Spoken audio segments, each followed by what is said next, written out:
चलिए, good morning बच्चों। निकालिए क्लास 8 संचिता। हम लोग देख रहे थे शक्ति और क्षमा, जिसमें 2 छंद पढ़ चुके, तीसरा आइए। तीसरा भी उदाहरण है। पहला वाला तो था सत्य नीति, और दूसरे में उदाहरण, तीसरे में भी उदाहरण, और तीसरा उदाहरण ऐसा है प्रभु श्री राम के जीवन से संबंधित कि जब श्री राम को लंका जाने की बारी आई कि सीता मैया वहां है, रावण के पास जाना है उन्हें छुड़ाने के लिए, तो राम जी बहुत विनम्रता के प्रतीक हैं, अति विनम्रता के प्रतीक होना भी चाहिए। तो एक नीति है कि जब हमें किसी से कुछ लेना होता है तो विनम्रता ही एक साधन है, सच्चा साधन, जिसके आधार पर हम किसी से कुछ मांग सकते हैं, ले सकते हैं। तो समुद्र पार करना था, और समुद्र तो समुद्र है, तो रामचंद्र जी ने समुद्र से प्रार्थना की कि हे समुद्र, मुझे उस पार जाना है, मुझे रास्ता दो। तो जो दुर्जन होते हैं उनसे अगर विनम्रता दिखाओगे ना, तो अपने को ज्यादा महान समझ है, मुझसे मांगने वाला जो देता है वह हमेशा बड़ा होता है। उसके दिमाग में ये बातें आती है, मांगने वाला छोटा, देने वाला बड़ा। देखो कितना मैं बड़ा हूं कि प्रभु श्री राम भी मुझसे मांग रहे हैं। अहंकार आ गया। 3 दिवस तक पंथ मांगते रघुपति सिंधु किनारे, समुद्र के किनारे 3 दिन तक प्रार्थना कर रहे हैं, भजन गा रहे हैं, कीर्तन गा रहे हैं, हे समुद्र जी, हे समुद्र जी, रास्ता दीजिए, रास्ता दीजिए। 3 दिवस तक पंथ मांगते, यानी रास्ता मांगते रहे। रघुपति सिंधु किनारे, सिंधु समुद्र के किनारे उनकी प्रार्थना करते रहे। बैठे पढ़ते रहे छंद अनुनय के प्यारे प्यारे। छंद मतलब आरती गाते रहे, प्रार्थना गाते रहे, बड़े प्यारे प्यारे, जैसे हम लोग ईश्वर का आरती करते हैं, गीत गाते हैं, प्रार्थना करते हैं। लेकिन इसका प्रभाव चिकना गड़ा समुद्र पर नहीं पड़ा। वह आराम से लेटे हैं कि देखो वह कितना बड़ा है कि प्रभु श्री राम उसकी प्रार्थना कर रहे हैं। चलो देंगे ना, जाएंगे ना।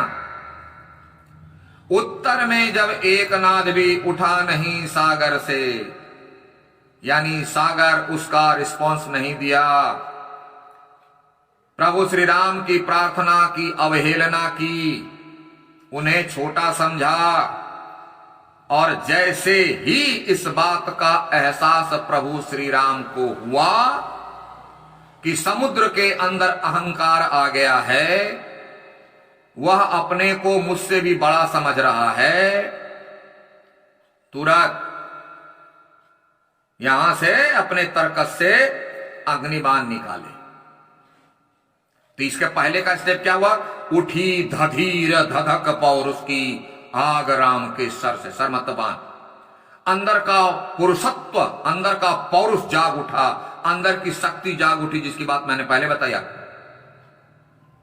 कि जब आपको आपकी विनम्रता को कायर समझे तो अपनी शक्ति का परिचय देना चाहिए ऐसे लोगों को। धधक उठी मतलब आग जैसे धधकती है, उसी तरह प्रभु श्री राम के अंदर जो शक्ति थी वह बाहर आने लगी, और उनका हाथ इस तरह पीछे गया तर्कस की ओर, और अग्निबाण निकाले। और अग्निबाण निकाल करके जैसे ही धनुष बाण पर चढ़ाया, बोला समुद्र ये ले, जिस जल के आधार पर तुम समुद्र कहलाते हो, जिस जल के कारण तुम्हारा नाम समुद्र है, मैं एक बाण में इस जल को ही समाप्त कर दूंगा, जिससे तुम्हारा नाम हो जाएगा गड्ढा। समुद्र कोई नहीं कहेगा, जल ही नहीं। और तब तुम्हारे अहंकार का क्या होगा? तो ही करे। तब जैसे ही प्रभु श्री राम ने अपने तर्कस से अग्निबाण निकाले, अब तो समुद्र की हालत खराब हो गई। दौड़े आए वहां से, क्या सिंधु देहधर, पहले अपने को हाइड किया था, देहधर मतलब पूरे बॉडी में आकर के त्राही त्राही करता आ गिरा शरण में, दौड़ते हुए बचाओ बचाओ बचाओ, त्राहिमाम मतलब बचाओ। आके पैर पर गिरे तो पैर से चेहरा ऊपर उठ नहीं रहा है, पैर को ही पकड़े। क्यों? उनको एहसास हो गया कि मेरा अहंकार जीरो, ये अगर एक बाण चला दे तो समुद्र नाम का अस्तित्व मिट जाएगा। सिंधु देहधर त्राही त्राही करता आ गिरा शरण में, चरण पूज, अब चरणों की पूजा करने लगे। दासता ग्रहण की, दासता मतलब गुलामी स्वीकार की, हे प्रभु अब से मुझे माफ कीजिए, अब से आप जब जैसे जो बोलिएगा मैं करने के लिए पूरी तरह तैयार हूं। यही बात अगर पहले सीख ली होती तो कुछ लोगों की आदत होती है बंधा मूढ़ बंधन में, बंधा मूढ़ बंधन में, मूढ़ मतलब, मूढ़ का मतलब होता है मूर्ख, जिसे कुछ सोच समझ नहीं है। ऐसा हो गया समुद्र। क्यों? बोले हे प्रभु अब मेरी बुद्धि, मेरा विवेक, मेरा सब कुछ आपके इशारे पर काम करेगा। मैं मूढ़, मैं मूर्ख तू अंतर्यामी, मेरी बुद्धि नहीं, आप जो कुछ भी है सब आपके इशारे पर चलेगा, बस मुझे माफ कर दीजिए। अब आया हूं पहाड़ के नीचे। दुनिया यही है। अगर ऐसे लोग ना समझे, ऐसे समझाना चाहिए। राम जी का उदाहरण, तब कवि कहते हैं विस्तावा के द्वारा, सच पूछो यानी रियलिटी क्या है, तो सर में ही बसती है दीप्ति विनय की, यानी ताकत, सर मतलब बाण, और यहां होगा लाक्षणिक क्षमता, शक्ति, ताकत। शक्ति में ही क्षमता निहित है, क्षमा निहित है। जिसके पास ताकत नहीं है, क्षमता नहीं है, वो क्या क्षमा करेगा? आपको उदाहरण मैंने पहले दे दिया, कभी दिया पहले, सांप का उदाहरण। अगर रामचंद्र जी अग्निबाण छोड़ देते तो समुद्र का क्या होता? समुद्र का अस्तित्व समाप्त हो जाता, जल ही सोख लिया जाता। उसे कौन समुद्र कहता? कहता क्या? बहुत बड़ा गड्ढा है। तो समुद्र को एहसास हो गया। तो उसी तरह आपको भी एहसास कराना है दुनिया वालों को कि आपके अंदर क्षमता है। बोला मैं सर बहुत बड़ा गायक हूं तो गाना सुनाइए ना, मैं बहुत बड़ा डांसर हूं तो डांस दिखाइए ना, मैं बहुत पढ़ने वाला हूं तो रिजल्ट दिखाइए ना। कुछ करते नहीं, सिर्फ बोलते से नहीं उन्हें, अपनी क्षमता को बाहर लाना पड़ता है। और ऐसे लोगों को ही दुनिया पूछती है, वैल्यू देती है, बिना दिखाए नहीं, बिना कुछ किए नहीं। तो सच पूछो तो सर में ही बसती है दीप्ति विनय की। दीप्ति मतलब चमक, महत्व, उसी में बसती है जिसके पास क्षमा, उसी को अच्छा लगता है। क्षमा उसी को अच्छी लगती है, शोभा देती है जिसके पास ताकत है, क्षमता है। संधि वचन, ध्यान देना इस लाइन को, संधि वचन संपूज्य उसी का जिसमें शक्ति विजय की। संधि वचन, संधि मतलब मित्रता, वचन मतलब बोली, प्रतिज्ञा। उन दोनों में ही दोस्ती अच्छी लगती है। संपूज्य यानी पूजा करने के योग्य, उसी का जिसमें शक्ति विजय की, जो जीत सकता है। ऐसे लोगों के बीच अगर दोस्ती हो जाए तो ऐसी दोस्ती पूजनीय है। यानी दो वीर जो एक दूसरे को जीत सकते हैं, ये लोग अगर आपस में दोस्ती कर लें तो ऐसी दोस्ती पूजा के योग्य है। क्यों?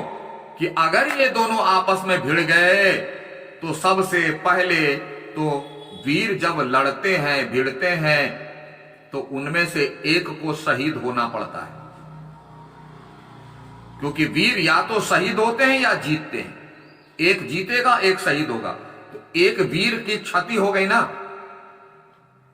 एक वीर को हमने खो दिया, इसलिए अगर दोनों वीर हाथ मिला लेते हैं, दोस्ती कर लेते हैं, तो ऐसी दोस्ती पूजनी, क्योंकि हमें वीर चाहिए, ऐसी हमें दोनों वीर हमारे साथ रह जाते हैं, किसी को खोना नहीं पड़ता। लेकिन जो किसी को जीत ही नहीं सकता, अगर चूहा जो है शेर को कहे अबे शेर जा मैं तुझे माफ किया, क्या होगा? कुछ होने वाला है? हां, अगर दो शेर आपस में लड़े और उन दोनों में दोस्ती हो जाए तो बच गए। थोड़ा ध्यान देना, एक बहुत सुंदर एग्जांपल आ गया, बाजार में देखने को मिलता है। दो सांड अगर आपस में भिड़ जाए सड़क पर, देखो कितनी तबाही मचा देगा।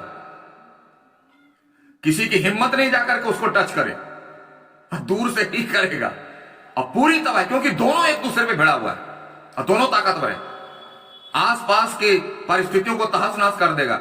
लेकिन एक बकरी और एक सांड लड़े तो सब मिलकर बकरी को मार के भगा दे,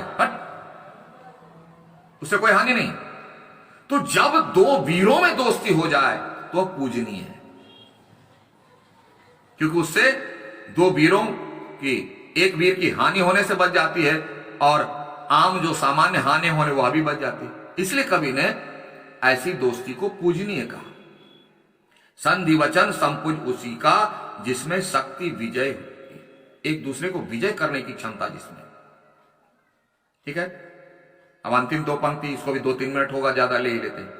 सहनशीलता यानी यह गुण है व्यक्ति का, सहनशीलता, क्षमा यह भी एक गुण है, दया यह भी गुण है, लेकिन यह गुण सर्वश्रेष्ठ है व्यक्ति के अंदर। लेकिन इसका महत्व तभी है, तभी पूजता जग है, यानी दुनिया वाले इसे वैल्यू तभी देते हैं, महत्व तभी देते हैं कब? बल का दर्प, यानी उसके अंदर उसे करने की क्षमता होनी चाहिए, ताकत होनी चाहिए। बल का दर्प यानी उसके अंदर की शक्ति, दर्प यानी रोशनी की तरफ बाहर आती है तब,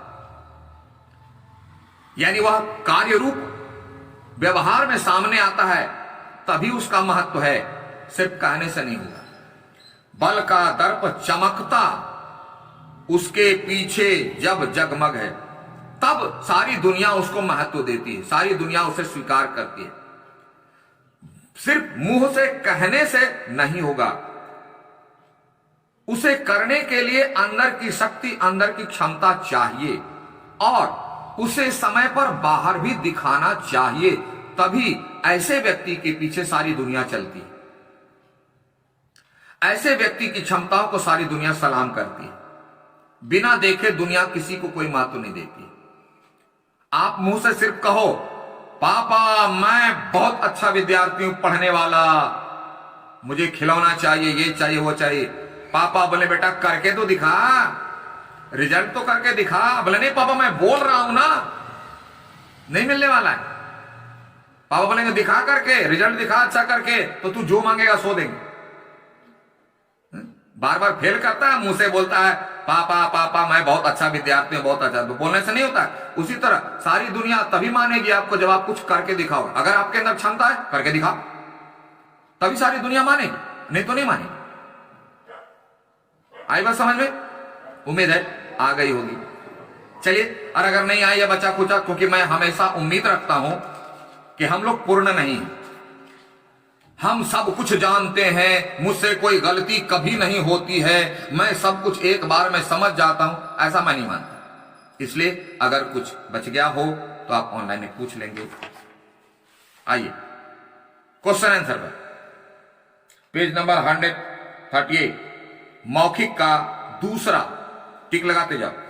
मौखिक का दूसरा, दुर्योधन को समझाने के लिए किन किन गुणों का सहारा लिया गया था। फिर घ और अंगो यानी फोर्थ और फिफ्थ किसका संधि प्रस्ताव माना जाता है और कवि ने कौरवों को दुष्ट क्यों कहा है। फिर लिखित का क, ग और घ, दूसरा नहीं, लिखित का क ग घ यानी फर्स्ट, थर्ड एंड फोर्थ। फिर दीर्घोत्तरी में आ जाओ। नंबर क, कविता में दुर्योधन की उपमा व्याघ्र से क्यों की गई, बता चुके, सब बता चुके। और नंबर घ, शक्ति और क्षमा एक दूसरे के पूरक हैं, यानी एक के बिना दूसरा नहीं, दूसरे के बिना पहला नहीं। ऐसा क्यों, उदाहरण से समझाइए। और आशय जो स्पष्ट कीजिए, इसके बदले में आपको नेक्स्ट पेज में, यानी पहले इतना फर्स्ट पेज में और दूसरा प्रत्येक छंद का अर्थ अलग अलग लिखना है। ठीक है, thank you, have a nice day.